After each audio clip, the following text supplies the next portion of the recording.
Hey guys, so here's the notes for 3.3 day 2. We're going to be talking about domain with our radicals, with our rational exponents and our radicals. So you guys have worked on operations, so adding, subtracting, multiplying, dividing, as well as doing compositions. Now when we do all of that, we can also figure out the domain of our final function. Now to find the domain of a function, determine the restrictions on that function. Think, what can't x equal? Okay. Now let's talk about what if we are dealing with radicals. Now we see this maybe quite a bit whenever we are doing composition of functions. So in order to think of what can't x equal, especially with when we have even roots. So notice we have square roots. That is an even root. Now this is going to apply to any even root.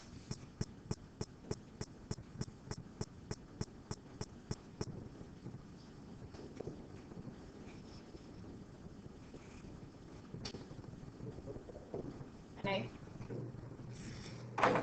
So after you have finally gotten your composition or your adding, subtracting, multiplying, or dividing, this is what we have to talk about.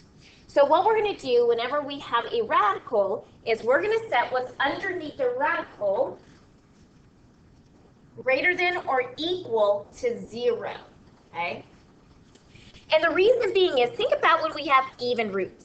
When we take the even root of a negative, what happens? Well, that's when we get our imaginary numbers, that's I. But we can't have that in our domain, because domain only applies to real numbers. So if we set what we have underneath the radical greater than or equal to 0, we can figure out what can we plug into x and still not have a negative underneath. So in this case, with the square root of x, I'm going to plug the x, or take x, and set it greater than or equal to 0. Because we can still take the even root, so that could be square, fourth, or sixth, of 0, and it still gives us 0. But once we get to a negative, like -1, that doesn't work because we get imaginary solutions. So here, once we have set it greater than or equal to 0, we solve for the x.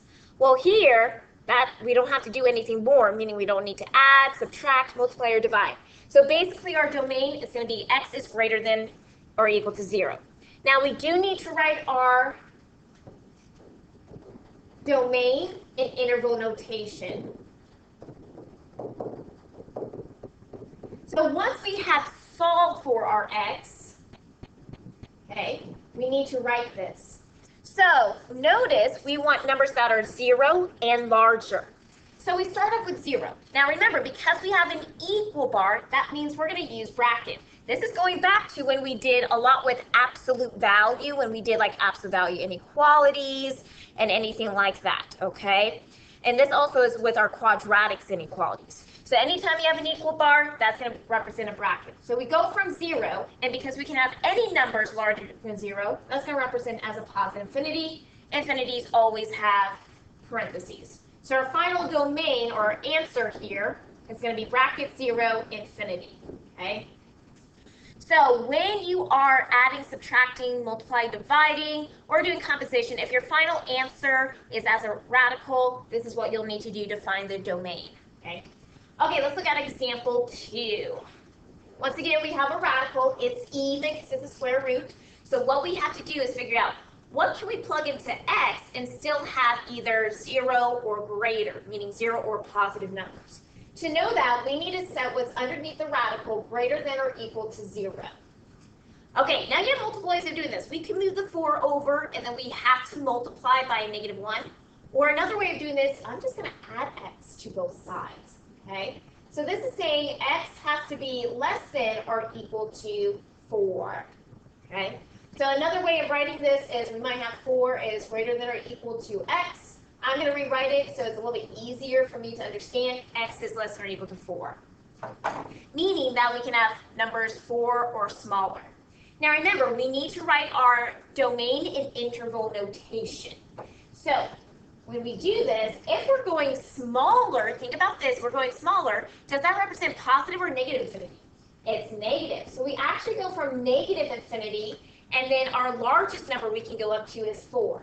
And because we have that equal bar, that means we're going to have bracket because 4 can be included in that answer, okay? So this will be our final answer here. Okay, what I would like you to do is go ahead and do example 3 for me, please. So find the domain and write it in interval notation. So pause the video to do that.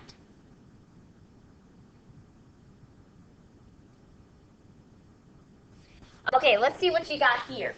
So once again, we have an even radical, so we have to take what's underneath the square root and set it greater than or equal to 0, okay? So now we need to solve for x.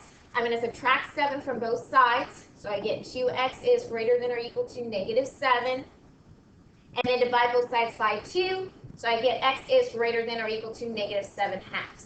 Now you can also write that as a decimal if you want to. It's kind of up to you because the decimal does terminate.